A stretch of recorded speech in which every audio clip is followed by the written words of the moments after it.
Well, joining me now is India's High Commissioner to the UK, Vikram Doraiswami. Thank you so much, High Commissioner, for joining us here on the programme. Our correspondent Cordelia Lynch was just reporting there from Pakistan, and she also talked about the warning that Pakistan has issued, saying the world will find out when they do strike back. How concerned are you that this thing is just going to start to escalate? Let me point out that the original escalation is Pakistan's sponsored terror group's attack on civilians in Pahalgam on 22nd April. You know, our response thereafter was precise, targeted, reasonable, and moderate. It was focused principally and solely on terrorist infrastructure. We did not strike the Pakistani military establishment. We did not strike national infrastructure. And we made it abundantly clear, including in the briefing that was given yesterday morning by our permanent secretary, our foreign secretary, and by military officers, that the object of this exercise was clearly to avoid military escalation.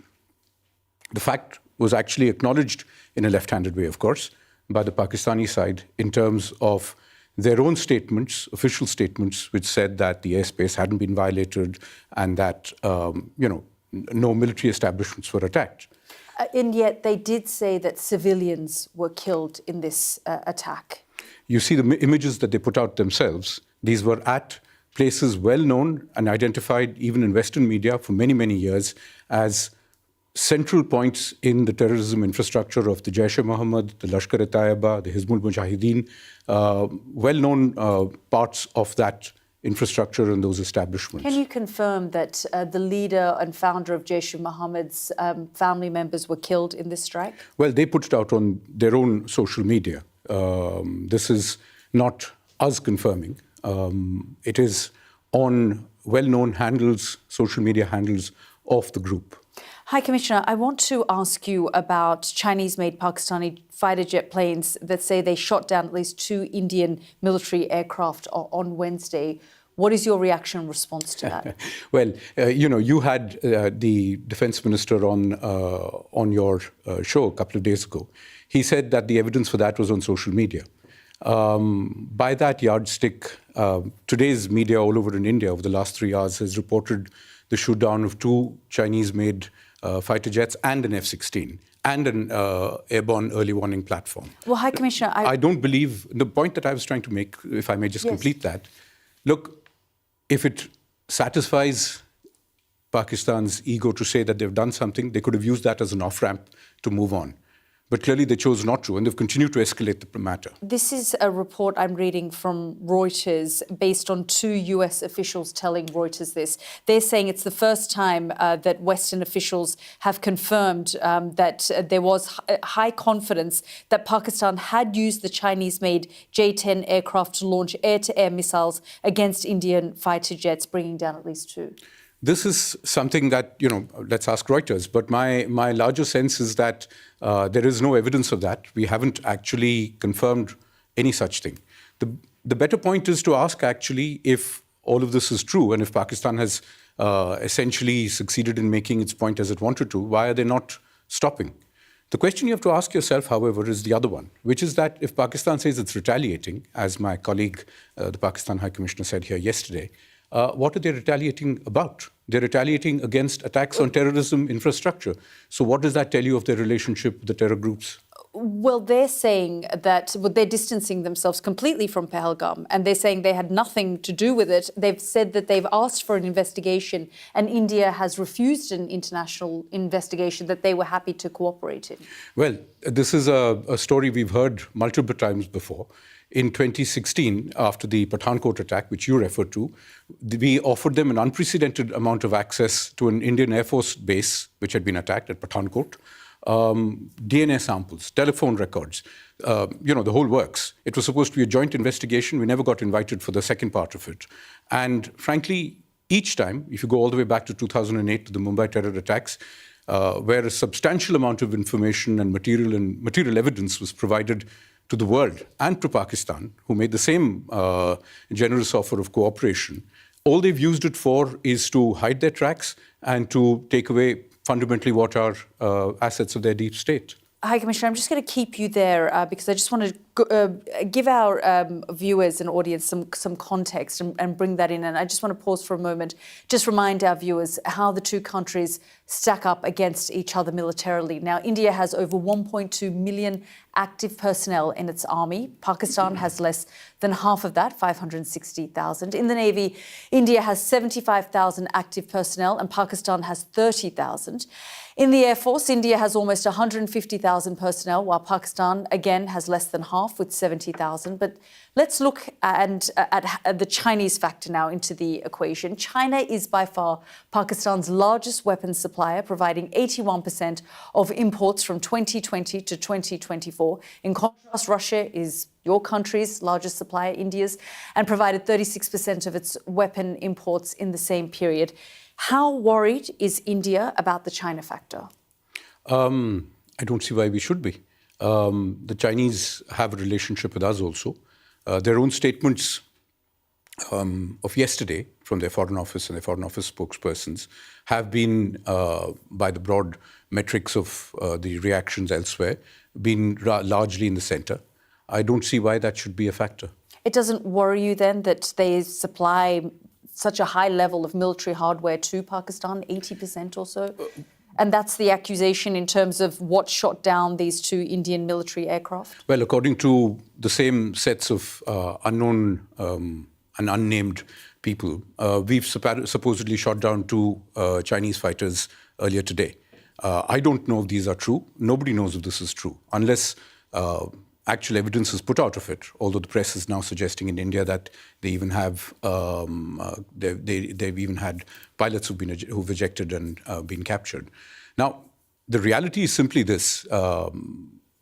China requires a relationship with all of its neighbors, that includes us. Its defense relationship with Pakistan is long-standing. It is for Pakistan to decide whether it chooses to use its military hardware for its self-defense or to actually attack other countries. This has been the problem even with material supplied by the United Kingdom or by the US in the past. Essentially, it's been taken on the guise of fighting terror, for instance, like the F-16 aircraft bought in the mid-2000s. And as we all know, the F-16 has principally been used against us, including in 2019. That's correct. Pakistan says that it will strike at a time and place of its choosing, and India will be made aware of that. Is India worried and preparing for this and potential scenarios? We have made it abundantly clear in our official statement, again, as I said, both yesterday and today. We're not looking for an escalation, but if Pakistan responds, as we have done, we will respond proportionately and in exactly the same line. Which would be what? Targeting these terror bases or Well, beyond? look, we have said if the military is attacked, we had not attacked their military. As they've now started trying to attack our bases, we've hit back at their air defense systems and at their units too.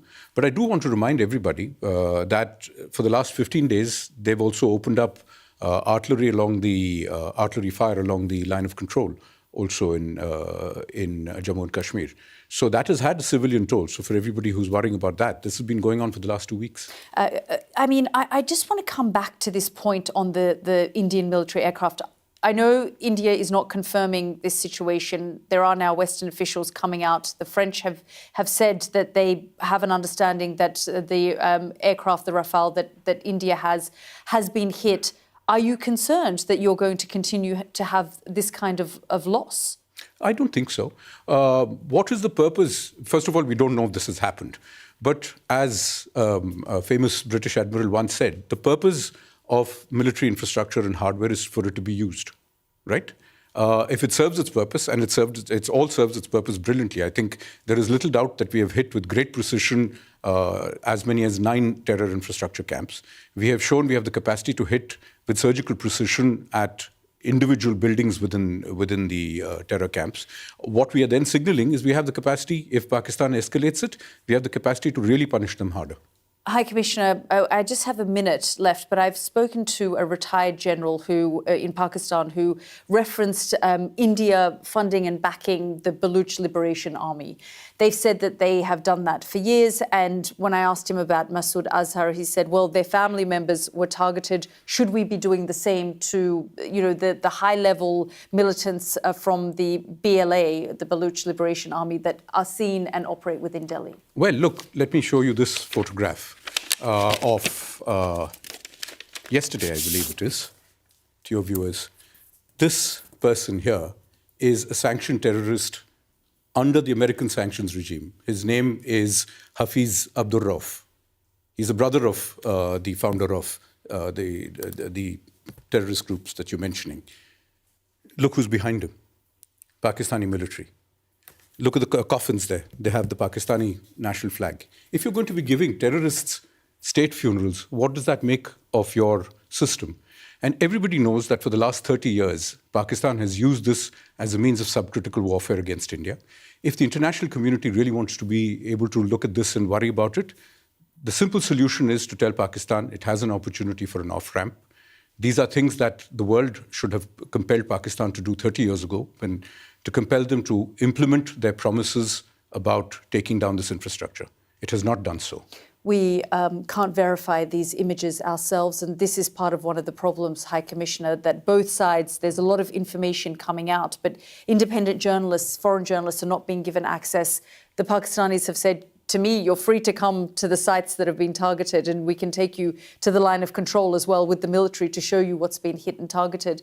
And in the same way, the information that we find that we're getting out of, and this image that you've shown was shown at a press conference that the military in Delhi put out as well. But that is part of the problem here as well, isn't it, High Commissioner? I mean, there is an information warfare that's taking place, and independent journalists can't seem to get access to either side. Well, look, it is a fluid situation out there. I don't know how helpful it would be to have independent journalists or any kind of journalists wandering around in an area where there is active military operations happening. The logical solution would be, as we've said repeatedly, for Pakistan to take the opportunity of an off-ramp, which we have made abundantly clear, including this morning, that if Pakistan stops attacking our military facilities, the matter ends there. But it is for them to decide. High Commissioner, thank you for joining us. Thank you for having me.